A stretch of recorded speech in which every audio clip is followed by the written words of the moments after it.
دیکھیں، سینسرشپ کے جو قواعد ہیں وہ پاکستان کی حد تک تو حکومتوں یا رجیم کے بدلنے سے تبدیل نہیں ہوتے ہیں۔ ایک بڑا ہی ایک المیہ ہے ہمارا کہ ہمارے ہاں جو ہیں وہ سیاسی جماعتیں تو حکومتوں میں آتی رہتی ہیں، جاتی رہتی ہیں، مگر جو اصل اختیار اور کنٹرول ہے وہ بدقسمتی سے سویلین حکومتوں کا کبھی نہیں رہا۔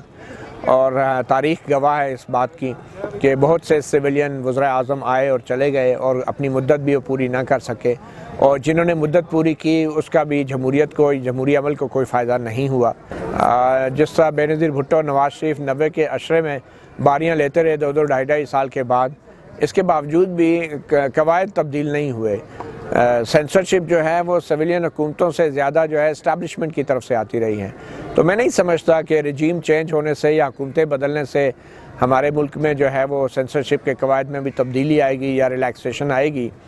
تھوڑا بہت فرق ضرور آتا ہے، مگر جو موجودہ سویلین حکومت ہے وہ بھی اتنی سویلین اور بااختیار نہیں ہے کہ جس کو ہم یہ بھی الزام دے سکیں کہ وہ سینسرشپ کی ذمہ دار ہے۔